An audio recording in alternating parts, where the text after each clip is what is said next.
Hello and welcome to Lavneesh Sir की class.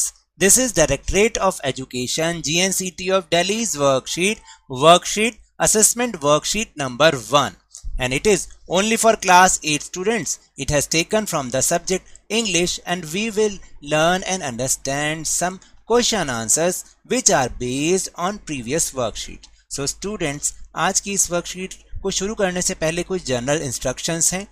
Let's read. This is an assessment worksheet based on the worksheets of previous weeks.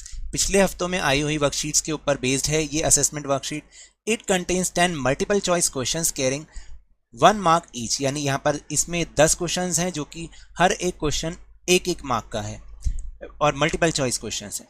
Choose the correct option and darken the circle given against it with a pen or pencil.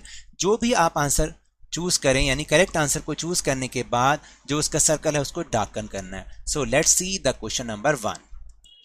First question is Ramesh is dash intelligent boy, he always gets first prize. यानी Ramesh intelligent boy है और वो हमेशा first prize जीतता है. अब Ramesh is क्या आना चाहिए? ए आएगा, एन आएगा, द आएगा या नन आएगा?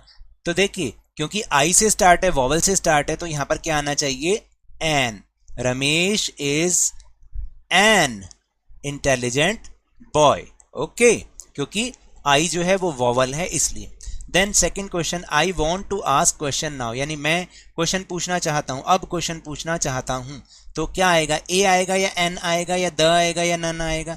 ये बेटा आर्टिकल से रिलेटेड है. आर्टिकल में जब भी हम, याद रखना, कोई डेफिनेट चीज पूछेंगे तो द आएगा और इनडेफिनेट चीज पूछेंगे यानी जर्नल ग्रुप नेम कहते हैं, पूछते हैं, और उसमें भी वॉवल और कॉन्सोनेंट होता है, उसको ध्यान में रखना है. तो अब ये इनडेफिनेट है क्योंकि कौन सा क्वेश्चन पूछ रहे हैं ये नहीं पूछा, बस क्वेश्चन पूछना चाहता हूं. तो और क्यू से स्टार्ट है, कॉन्सोनेंट से स्टार्ट है, तो ए आएगा. A, I want to ask a question now. फिर third is there is dash huge statue of Rani Lakshmibai at the square. यानी स्क्वायर पर यानी चौराहे पर रानी लक्ष्मीबाई की एक ह्यूज स्टैचू है. अब ए आएगा, एन आएगा, द आएगा या नन आएगा? इसमें आएगा द, क्योंकि ये एक डेफिनेट आर्टिकल है. डेफिनेट आर्टिकल मतलब हमें पता है हम किस चीज के बारे में बोल रहे हैं. तो यहां पर आएगा there is the huge statue of Rani Lakshmibai. ठीक है. फिर fourth is where is dash Statue of Unity situated. यानी स्टैचू ऑफ यूनिटी कहां पर है? तो अ आएगा, एन आएगा, द आएगा या नन आएगा? इसमें भी द आएगा, सी ऑप्शन, क्योंकि हमें पता है कि हम किसके बारे में बात कर रहे हैं. स्टैचू ऑफ यूनिटी के बारे में कंफर्म्ड है इसलिए हमने द लगाया. Where is the Statue of Unity situated. अब आपको समझ में आ रहा है, हमने वर्कशीट जब आर्टिकल वाली की थी उसमें ही समझाया था कि there are 2 types of article which are definite, जिसको हम द से यूज करते हैं, द को यूज करते हैं उसमें, और एक इनडेफिनेट होता है जिसमें ए या एन को यूज करते हैं. फिर fifth, one can not compare dash orange with a banana. अब ऑरेंज और बनाना, ठीक है, तो इसका मतलब कैसा ऑरेंज है, कितने ऑरेंज है, नहीं है, क्या है, कुछ पता नहीं है. ऑरेंज ग्रुप नेम है एक, तो हम यूज करेंगे क्योंकि ये ओ है तो वॉवल है, तो हम एन यूज करेंगे सबसे पहले. One can not compare an orange with a banana. तो सेकेंड ऑप्शन इज राइट, यानी कोई भी व्यक्ति ऑरेंज और बनाना की को कंपेयर नहीं कर सकता. ठीक है. Now 6th question. Then 6th question, he is the dash man of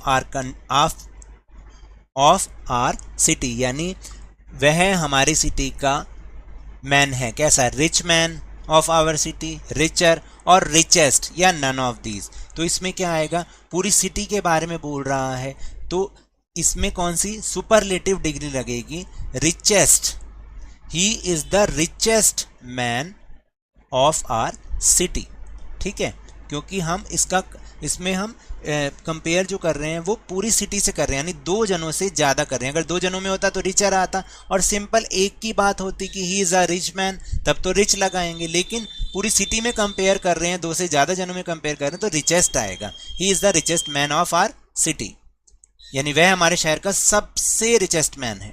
फिर सुशील इज 2 years ओल्ड आएगा, ओल्डर आएगा, ओल्डेस्ट आएगा, नन ऑफ दिस कि देन सुभाष। अब दो लोगों में कंपैरिजन हो रहा है, ठीक है, एडजेक्टिव आ गया डिग्री वाला, तो दो लोगों में होता है तो हम ER वाला यूज करते हैं, ओल्डर।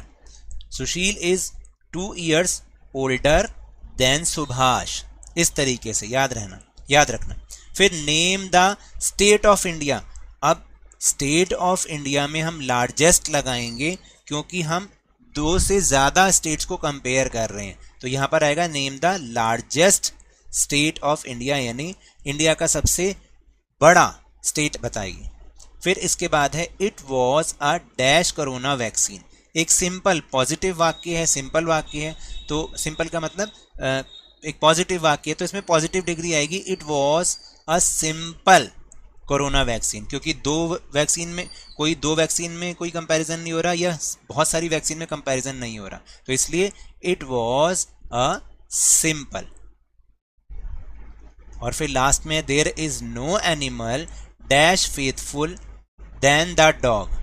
तो अब दो चीजों में कंपैरिजन हो रहा है, तो इसमें क्या आएगा, मोर आएगा। There is no animal more than faithful, more faithful than the dog, यानी डॉग से फेथफुल और कोई एनिमल नहीं है। So now that's all for this worksheet. अगर मेरे इस तरह समझाने से अब आपको समझ में आने लगा है तो इस चैनल और वीडियो को लाइक कीजिए, शेयर कीजिए, सब्सक्राइब कीजिए, और जल्दी से जल्दी लवनीश सर की क्लास चैनल के सब्सक्राइबर्स को 50 यानी 50,000 तक पहुंचा दीजिए। But remember, whenever you will go outside please wear your mask, और जब भी आपकी टर्न आए कोरोना की वैक्सीनेशन जरूर कराएं, क्योंकि कोरोना को हराना है और जिंदगी को एक बार फिर से सुहाना बनाना है, और उसके बाद स्कूल भी जाना है। इसी उम्मीद के साथ थैंक यू वेरी मच।